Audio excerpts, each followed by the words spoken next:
The following podcast is a presentation of Project Entertainment Network. Welcome to the Sample Chapter Podcast, the show where authors read a sample chapter from one of their books. Here's your host, Jason A. Meiske. Greetings, my friends, and welcome to episode 130 of the Sample Chapter Podcast. This is our bonus episode for the month of July. We made it through the month. It's not only the bonus episode, but it's also the last day of the month when this drops. And oh my goodness, wow. This one is a doozy. What a way to end the month. The incredible Robert J Sawyer is here. Well, not here physically, but you know what I mean. He's coming up at the interview in just a few moments. And again, just wow. For me, this conversation was reminiscent of when I first discovered Robert R. McCammon just like 10 years ago. I didn't know who McCammon was at the time. I picked up one of his books from my childhood that I recognized because I'd always wanted to read it. So I picked it up, read it. I was like, wow, I wonder if this guy wrote anything else. Joke's on me. Didn't know who McCammon was at the time. Very much the same way here with Robert J. Sawyer. The name sounded familiar. I was in that headspace. The name sounded familiar when the opportunity came up to do this interview. And I thought, oh yeah, great. Yeah, let's bring him on. I'll be happy to interview him. And I was having one of those days where I was just extremely busy. And naturally, something comes up where I had to drive like over an hour away last minute to go help my daughter. So I go do that, come back with minutes to spare, and I'm pulling up all my information for Robert J. Sawyer. I'm checking things out while my computer had to reboot. And that's what I'm discovering, just who this guy was that I was about to interview. And, it was one of those moments where I realized, wow, this was a little serendipitous because, had I realized who this was, surely you listening to this show, you possibly had a better idea of who Robert J. Sawyer was before I did because, and we discussed this during the interview, how, me being someone not widely read for a long time, I was unaware of Flash Forward, although I was familiar with the TV show and so many other of his books.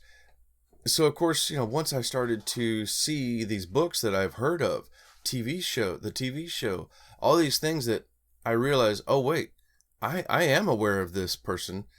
I am aware of who he is. And, like I said, I think had I had days to prepare for it, I might have been more nervous than I was going into the interview. But as it was, I think it went really well. We had a really great conversation. And, oh my gosh, he is so much fun to talk to. I had a blast. We are talking about his reading recommendations because, like I said, we talk about being widely read. In fact, we even get into the phenomenon of reading broadly versus reading deeply, which was a fascinating subject. We talk about hard sci-fi and what that entails. The book from his childhood that contained a character from his own hometown that would go on to inspire him in his writing career, inspire him to do great things. So much goodness in this, relatively short interview. And when we go to his reading of his latest book, The Oppenheimer Alternative, fasten your seatbelts. You are in for a ride. It is fun, it is lively, and hot dog, you are in for a treat. So stay tuned. That interview with, I'm going to say his name again, Robert J. Sawyer, coming up in just a moment. First, let me just go ahead and thank our sponsors real fast, starting with U-Sto-All out of Warrensburg, Missouri. They are the premier self-storage facility with 2 locations, climate control and non-climate control. Both facilities fully fenced in and more than 60 cameras recording 24 hours a day. And they run things off of solar power, so they're a clean and green facility. Hey, check them out online at U-Sto-All.net, and that is spelled the letter U, S-T-O-R, ALL.net. And as always, I'm so happy to talk about my favorite writing software, Scrivener. I've been so happy to be diving back into my writing with fervor here recently, having a good time. It's interesting. I am in the mornings. I am now editing my story. It's like everything is flip-flopped. So I'm editing in the morning on Scrivener on my novel that I hope to come out real soon. And then during the day, during my lunch breaks, when I don't have a whole lot of time, that's when I am feverishly writing on my new stories, adding that little information. And I think that little bit of panic, knowing that I only have 10 or 15 minutes to write, is helping add to the momentum that I'm gaining with the stories. So that's been fun, but Scrivener is what I use in all of that. Hey, check out this commercial for the software and make sure you're listening for that coupon code that's going to save you 20% on the regular desktop version.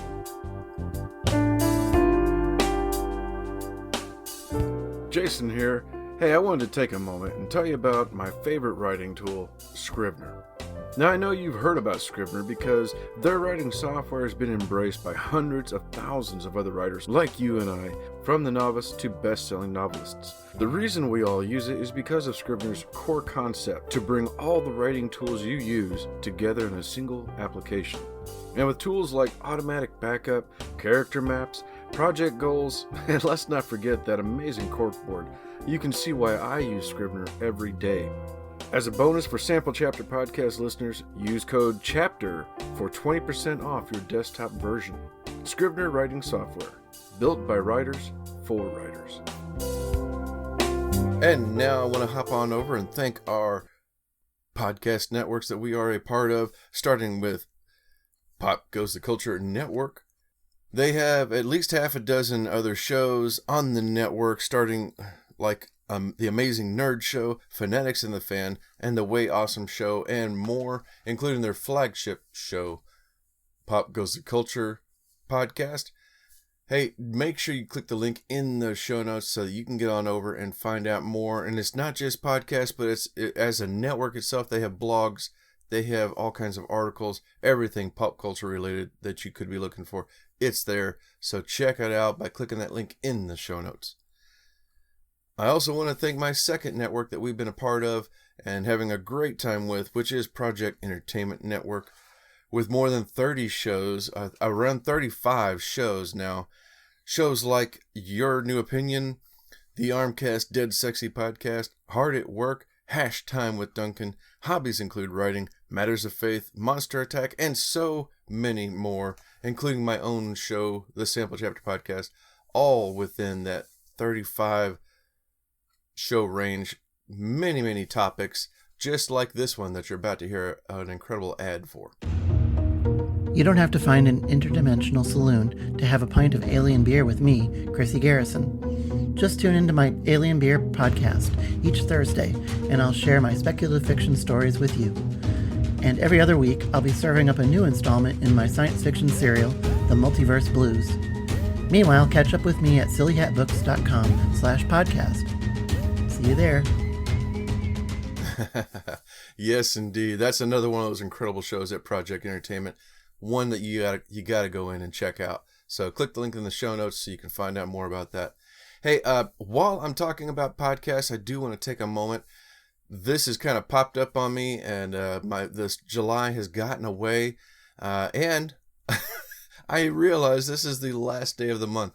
But if you enjoy this show, if you have been a fan of the show, I invite you, I implore you to click the link in the show notes for the podcast, for the 2020 Podcast Awards, which the Sample Chapter Podcast is a part of now. You can click the link in the show notes and head on over to that website and vote for the Sample Chapter Podcast as your favorite show. This is up for an award in the arts category and also in the People's Choice. I'm not going to lie.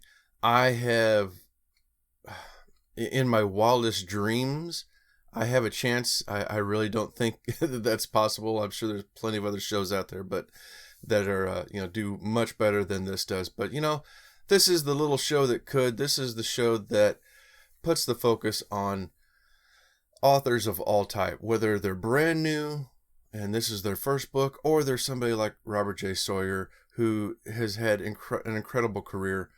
I want to focus on all the authors, and that's what this show is for. It's to give them that platform to announce their work and share it with the world. So the opportunity to even compete and bring more awareness to the show, I think, is incredible. Just getting to compete in this is a great opportunity. And, and if this can bring some more attention to the show and thus bringing more attention to my guest authors, then I am more than happy to do so. But I need your help. I need you, like I said, I need you to go in there and vote for the show. Like I said, it is in the arts category and, of course, in the People's Choice. So you click the link in the show notes for the 2020 Podcast Awards. You make an account, which is free to do, and you can choose to vote, if you'd like them to contact you to vote in the next round or not. But I need your help. If we're going to try and at least make our presence known, then hop on over there and vote for Sample Chapter Podcast. Thank you so much. You guys are incredible. Don't forget to follow the show on social media, Facebook, Twitter, our website over at samplechapterpodcast.com. We're also on YouTube and every podcast platform available. If you want to reach out to me, you can do so at email samplechapterpodcast@gmail.com, or leave a voicemail or send me a text message at 660-851-1146. And if I like your message, I'll play it on the show. Probably, even if I don't like it, I'll probably still play the message, but that'll be on the next episode. Without further ado, let's hop on over to our interview with the incredible Robert J Sawyer.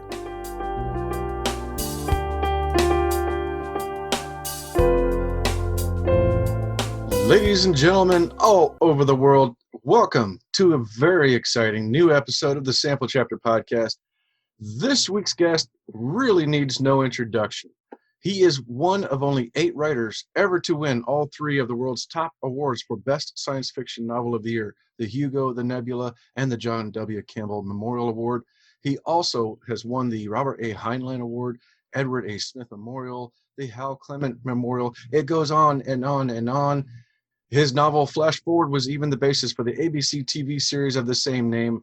Without further ado, Robert J. Sawyer, welcome to the show. Thank you, Jason. I'm delighted to be here. Oh, my goodness. This is such an honor for me. I'm so happy to have you here. And as I was admitting to you before, I haven't read your books, but I'm seeing now what I am missing out on. And I cannot wait to start diving in. First of all, how are you doing? And are you staying healthy amidst the pandemic?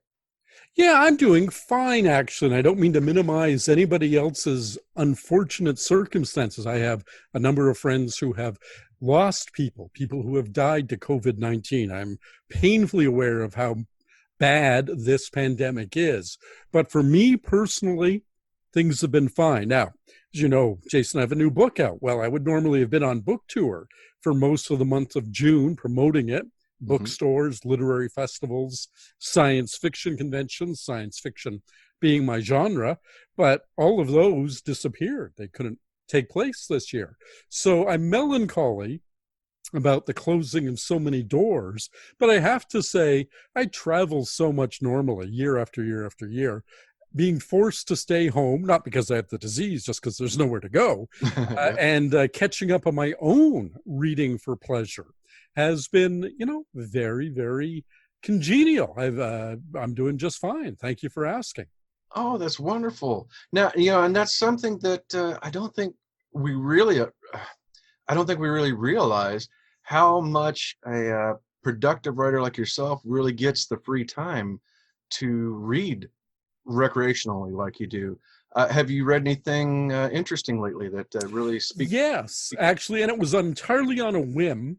I read the novel In the Heat of the Night by John Ball, which was the basis, of course, for the Sidney Poitier, Rod Steiger movie from the 60s, and then later the TV series starring Carol O'Connor. from the 80s. But I'd never read the original novel. And of course, we're all very conscious of the very fraught relationship between policing and people of color currently. And it just there it was. And I thought, I'm just going to read this. It's a spectacularly good book. It holds up remarkably well. It came out in 1965, so we're talking 55 years ago. I wish I could say, I'm sure everybody wishes we could say that prejudice that's depicted in it, that small town, small-mindedness that seems to infect even the biggest cities and the highest offices these days was a thing of the past. It isn't. It's a really well-constructed mystery novel. It's a great character study, and it's not long. By today's standards, in fact, we wouldn't really consider it novel length, about 60,000 words, which is a good 25,000 shorter than the shortest book you'll normally see for sale in a bookstore these days. But I recommend it thoroughly. I happen to go and get the ebook of it, but it's in print, Penguin Classics. It's an ebook. It's an audiobook. It's a terrific read. Oh, wonderful. I will have to check that out. That's my one of my things I love to do every month is to pick up a classic. Mm-hmm. And last month I just read Dune for the first time ever. Same year, came out, 1965. And these books that are still being read 55 years or 100 years or more after they were written, there's a reason, right? Isn't there, Jason? You get into them and you say to yourself, my God, I understand why people are still reading this stuff. Yes. Yeah. Oh, it blew me away. Because for me, as a kid, when the movie came out, it kind of scarred me. I only saw bits of it and it was out of context. Sure. So I had no idea what I was expecting. And I made my own assumptions as a little boy, like, okay, that's not for me. And so it was nice, to be here. I am now, I'm almost 50 and I'm reading it for the first time and just blown away with, oh my gosh, what did I miss out on? This is incredible. Yeah, it's a spectacular piece of work. And, obviously Herbert wrote, I guess, 6 sequels for a total of 7 books from his own hand. And then his son, Brian, who is a friend of mine, and Kevin J. Anderson, who collaborates with Brian. Kevin is one of my best friends, have produced many more works in that Dune universe. So it's still, a franchise that's going strong 5.5 decades after it first appeared. Amazing. So now was there a book that stood out as an influence for you in your early days of writing? Well, that's interesting. Yes, I'm going to name a book that actually is normally thought of as a kid's book or a YA book at best, called The Enormous Egg by a writer named Oliver Butterworth. And it was published by Scholastic. It's still in print. It's been in print for 60 years plus now. And it is an honest-to-goodness science fiction novel. It is, if you read it as an adult, a very funny satire about big business, about the stuffiness of academia, and about Madison Avenue and the advertising industry, all hinging on the atavistic birth of a triceratops from a hen's egg in a little summer town, they call it, a town where people go for cottaging and lake fishing in the summer, called Freedom, New Hampshire. And it's just an absolutely terrific book. I loved it because it was a tale about dinosaurs, which I've always enjoyed. I loved it because the world's greatest expert on dinosaurs in that novel was said to be a man from Toronto, where I lived. And when growing up in Toronto, as I did in the 1960s, we didn't think the world's greatest anything came out of Toronto, let alone Canada. And it really said to me that somebody from my town could be on the world stage.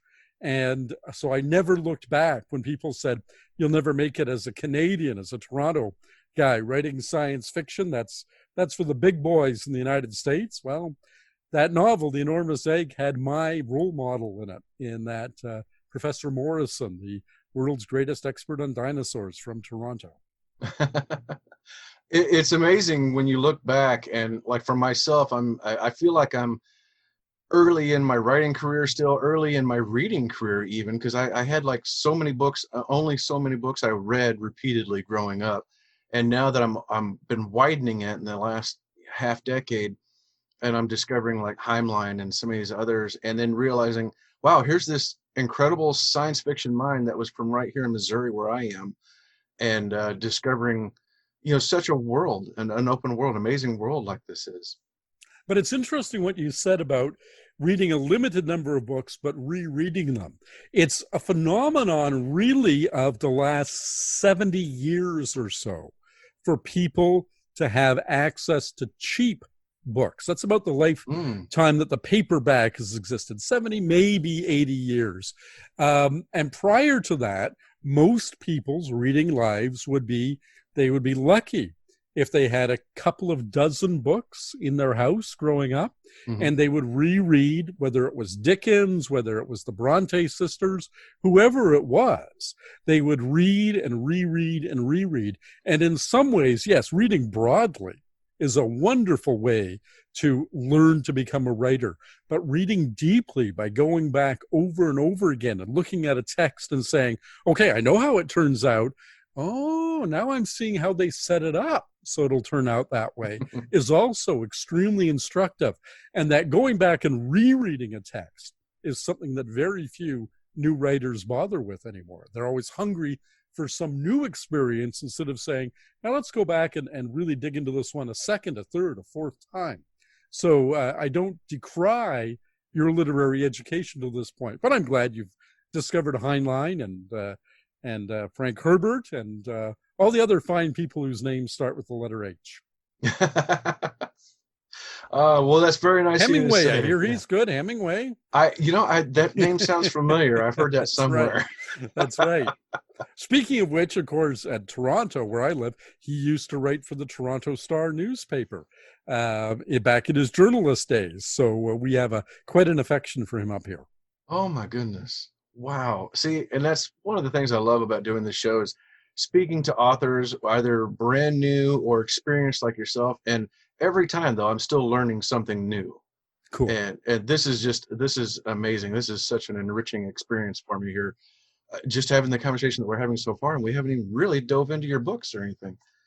So what was like an earliest story for you? Something that maybe didn't come out, but something that you wrote as a child? Well, that's interesting because, I sold my first story when I was 20 years old and have pretty much at this point in my career, I'm 60 now, mined almost everything that I ever wrote. So there's not a lot that I haven't eventually made use of. I even wrote a novel called Triggers a few years ago where a simple code system that I invented when I was 10 years old for exchanging coded messages with a friend of mine in grade 4 in public school ended up being a plot point. I put that into the novel. So there are not many shop floor sweepings left to be cleaned up and used in the Robert J Sawyer writing machine at this point. But my themes, the things that have interested me, have stuck with me. My current novel, The Oppenheimer Alternative, has nothing to do with dinosaurs, but it certainly has to do with the potential for human extinction, which goes right back to that childhood interest, for instance. I've always been interested in science, and The Oppenheimer Alternative is all about the great physicists of the 20th century, not just J. Robert Oppenheimer, the title character, but Enrico Fermi and Hans Bethe, Richard Feynman, and such luminaries of luminaries as Albert Einstein. Oh, okay. Do you have a preference for a certain element of science fiction that you really like to dive into, or is it kind of all appeal to you in just depending on the day? So I'm what's called a hard science fiction writer. Doesn't mean that what I write is difficult necessarily, or that the science is complex and hard to understand. It simply means the science is rigorous, but and any extrapolation I make of it is reasonable. But within that framework, I like to think of myself as the guy that people say, I can't believe the guy who wrote The Oppenheimer Alternative, which reads an awful lot like a historical novel, is the same guy who wrote Starplex, which is a novel that goes 10 billion years in the future and deals with all kinds of alien races, is the same guy who wrote The political thriller Quantum Night is the same guy, blah, blah, blah. The romantic science fiction novel Rollback. I like to think that I explore every nook and cranny, but do it from a rationalist, intelligent, curious person's point of view, but every nook and cranny of my genre. Oh, yes, I love that. I love that. It reminds me of like my own realm, I guess, would be thrillers, but I think that encompasses a wide range, and it can bring in sci-fi. It could be almost horror. It can be you could have it the thrill romance, I think. And I love exploring the different aspects of that right now. And of course, like I said, I'm trying to read widely, but I'm also just trying to devour as many different types of thrillers as I can. So Yeah, that's the right way to do it. Exactly. It would be purgatory for me. I've written 24 novels at this point.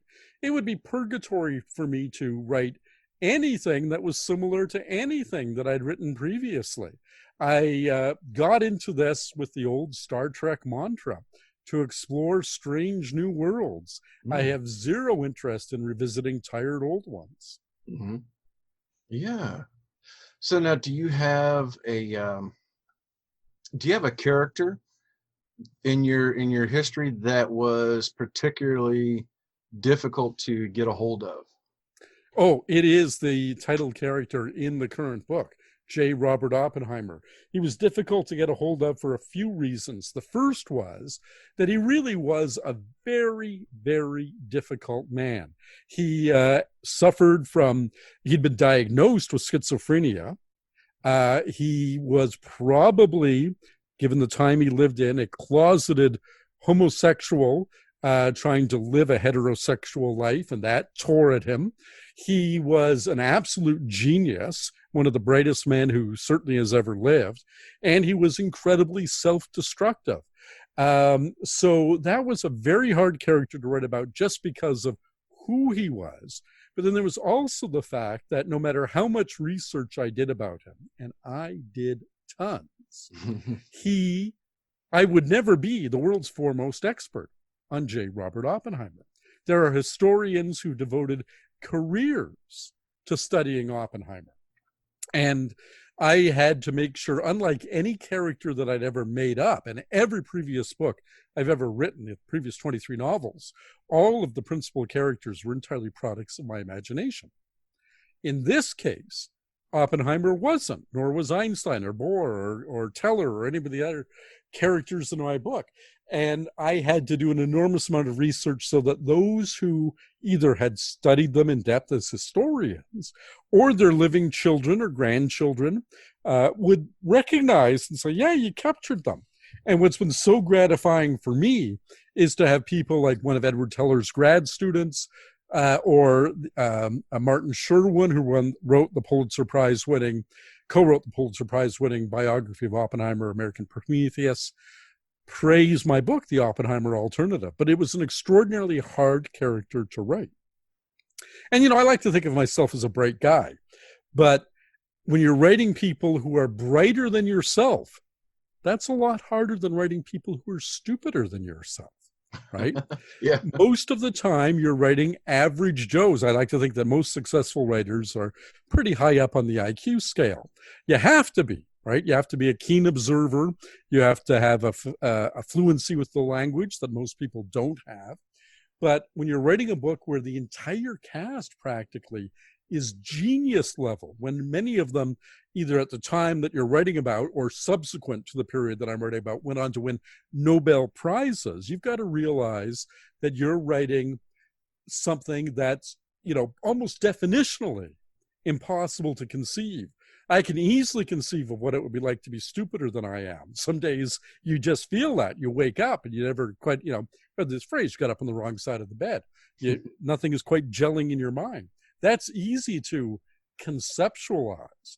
But to conceptualize thinking faster than I do, to conceptualize thinking more complexly than I do, that's an extraordinary undertaking for anybody to do.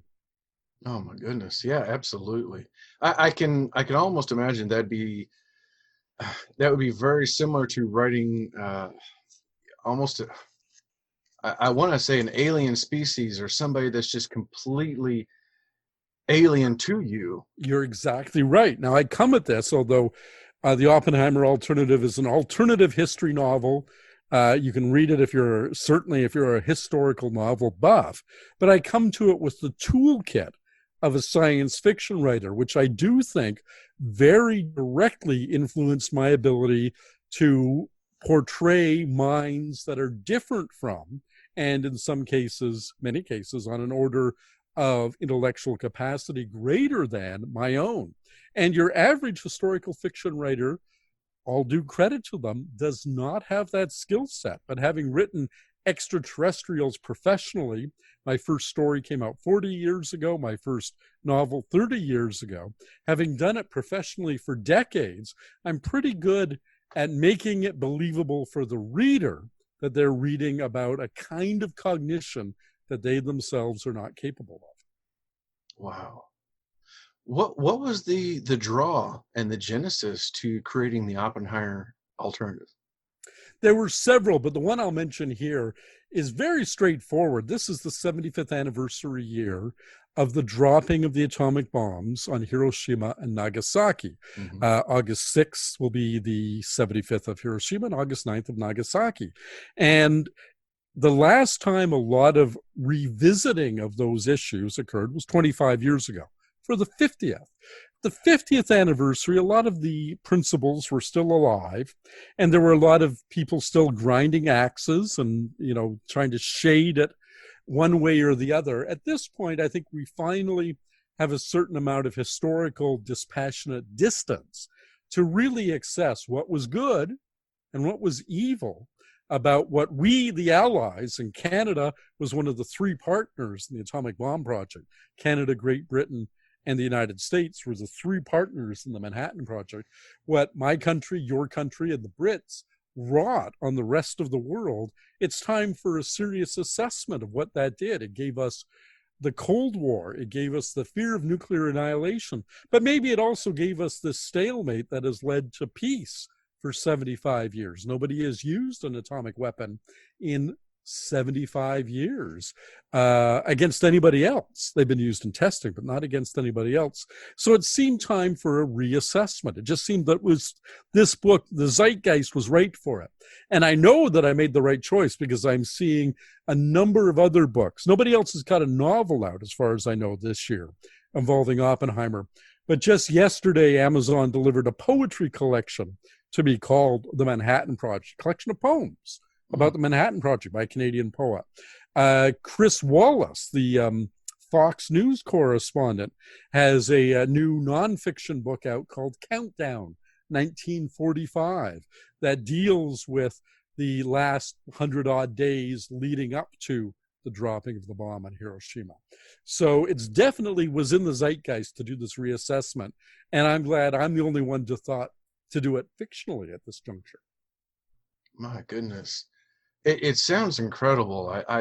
It's certainly going to be probably one of my first books of yours I'll be picking up and diving into, and I cannot wait to hear more about it. Can you tell us about what are you working on now?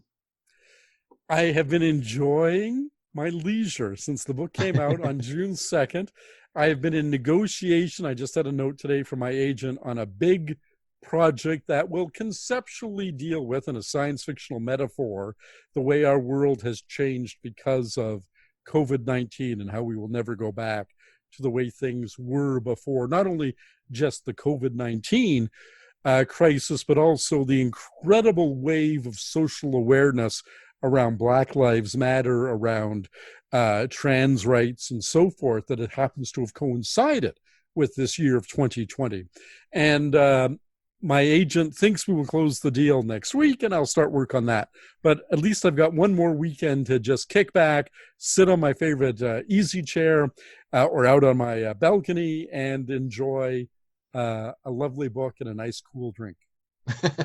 Much deserved, it appears. Mr. Sawyer, I want to thank you so much for your time and for coming on the show. This has been a real joy to me, and like I said, I have discovered an entire new world to me that I cannot wait to dive into. Where can people find and follow you, sir? Well, I am lucky enough, speaking of anniversaries, to be the first science fiction writer ever to have a website. And so I got a great URL, a great address for it. It is sfwriter.com. S is in science, F is in fiction, writer.com. You'll find all about my new book, The Oppenheimer Alternative, my 23 previous books, Flash Forward, the TV series based on my novel of the same name, and so much else. There's over 1 million words of text spread over 800 documents on that website. And on social media, my name is Robert J. Sawyer, so just take out the spaces and the period, cram it all together as Robert J. Sawyer. That's me on Twitter, that's me on Facebook, and that's me on Patreon. My books should be in bookstores everywhere. I'll be angry if they aren't. And of course, your favorite online bookseller as well. But all things being equal, give that much needed business to your local independent bookshop, please. Oh, I couldn't agree more. Couldn't agree more. I will definitely have links to all of this in the show notes, everybody, so you can hop right on over to his website and everywhere else that you can find him. Mr. Sawyer, thank you so much for your time. This has been a real joy. An absolute pleasure for me, Jason. Ladies and gentlemen, it is time for me to step aside, have a drink, and enjoy what is going to be a truly memorable reading from Robert J. Sawyer in his latest book, The Oppenheimer Alternative. Chapter 4, 1943. An epigraph. History, though coy, needs truth to be your handmaid. Håkon Chevalier. Some sunny day. Kitty Oppenheimer and Barbara Chevalier reached the song's rousing conclusion. Their husbands applauded. Oppie, that's Oppenheimer, clamping his cigarette between his teeth so he could do so with gusto. Kitty rose from the piano bench, and the two women bowed theatrically. Oppie got up from the living room couch, clutching his empty martini glass, and said, "Another round?" He knew the answer. Their two dinner guests considered his martinis legendary. Oppie himself took them as evidence that, although he'd settle on physics, he'd have made a damn good chemist, too. Kitty, a brunette, merely raised her thin eyebrows in a "need you even ask" expression, and Barb, blonde with green eyes, declared an enthusiastic "yes, please." Oppie collected the other glasses on a sterling silver tray. He was about to turn toward the kitchen door when, to his surprise, Håkon Chevalier, an inch taller than Oppie's 6 feet, lifted himself from the couch. "I'll give you a hand." "Forsaking the company of two beauties for me?" said Oppie. The tension between Håkon and Barb had been palpable all evening. The singing had helped, and Oppie hoped his remark would lighten the mood even more. He motioned with his head for Håkon to get the door, and the two of them entered the spacious kitchen, the smell of an almost ready suckling pig greeting them. The heavy wooden door swung shut. "We're going to miss you," Håkon said as Oppie put down the tray of used glasses, Kitty's and Barb's obvious by their bright red lipstick marks. "Berkeley won't be the same without you." Oppie had a second set of long-stemmed conical glasses in the freezer. He pulled them out and, his signature flourish, pressed each one face down, as though it were a cookie cutter, into a shallow pan filled with lime juice and honey. He was conscious of Håkon's eyes on him, watching the master at work. "Any hint of where you're going?" Having now set the glasses down, Oppie poured Black Bear gin into his cocktail shaker, and then, with a practiced flick of his wrist, added a splash of vermouth. He thought about replying, "somewhere even drier than my martinis," but no, that witticism had to die unspoken in the name of security. It was such a strange thing to get used to. And really, if he couldn't trust Hoke, his closest friend, whom could he? "Sorry," he said affably, "my lips are sealed." Håkon smiled, but tipped his head toward a vodka bottle sitting next to the sink. "Genuine Russian, I see. Thank God we're not at war with them." "Ha!" said Oppie as he expertly manipulated the shaker.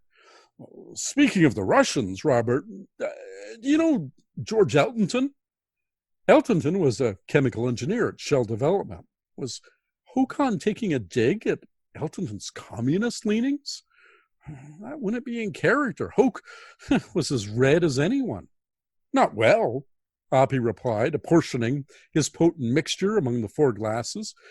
But he's been to this very house. He's a member of FACE, the Federation of Architects, Engineers, Chemists, and Technicians, and came to a meeting here a couple of years ago. I was trying to get the boys at the RAD Lab to join the American Association of Scientific Workers. A good union man, Håkon said, nodding his approval. But Oppie wasn't sure if he meant him or Eltonton. It didn't go anywhere, continued Oppie. And just as well. Lawrence blew a gasket when he found out.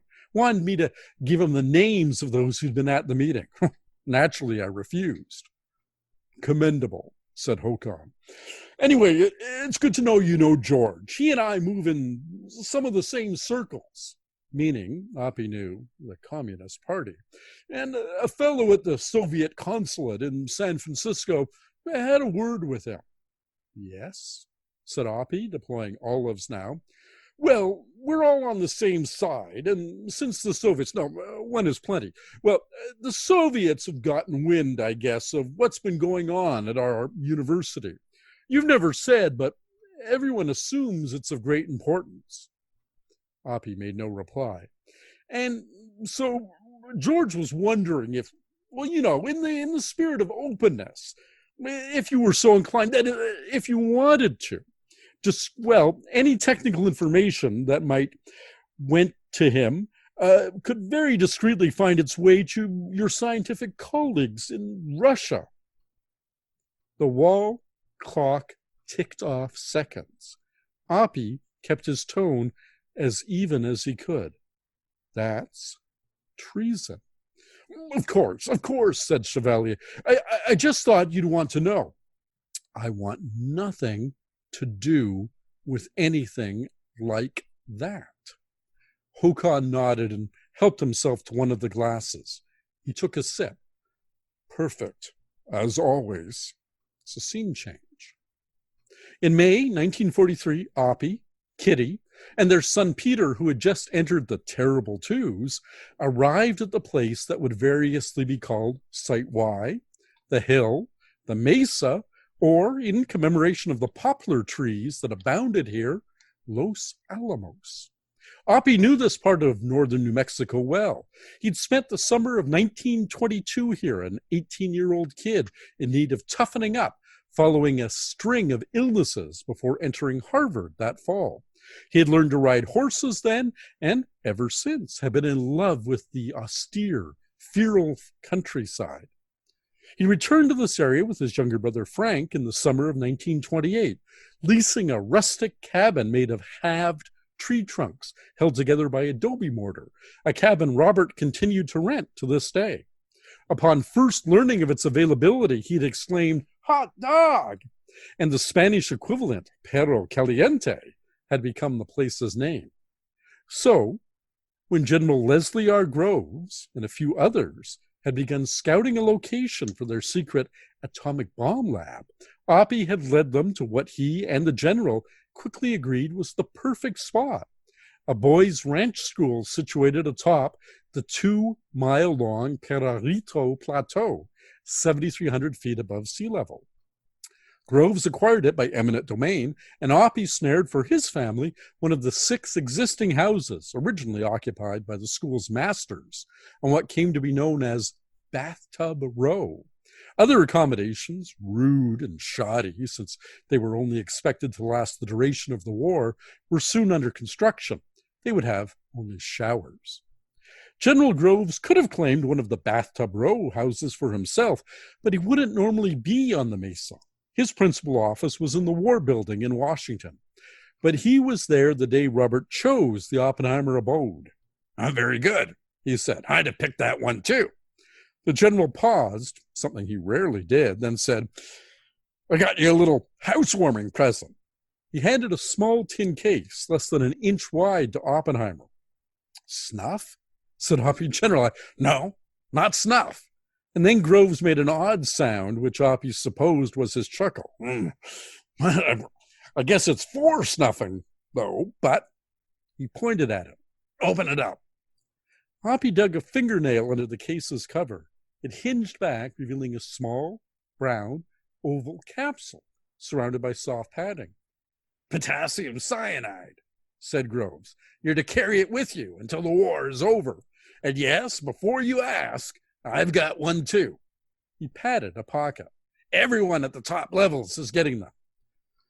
Good grief, General. Isn't that a little melodramatic? What do you think all this talk of security has been for? The Germans are doubtless trying to build an atomic bomb. So, I'd bet my life, are the Russians. But we've got the best minds, and the easiest thing for them to do is to kidnap you or other key members of your team. If you're captured, they will torture you, and they will succeed in getting you to talk.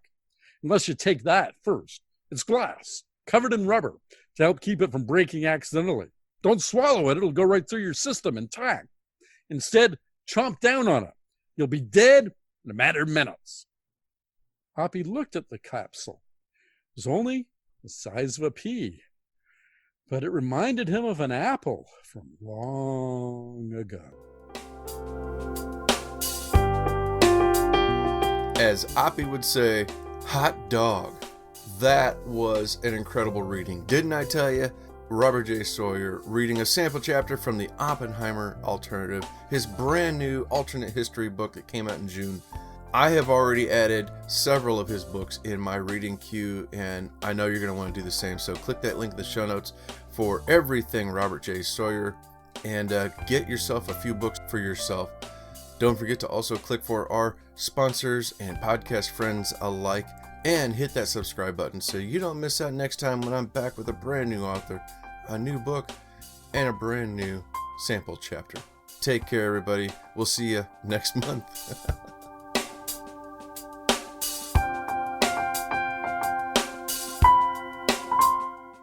This has been a presentation of the Project Entertainment Network.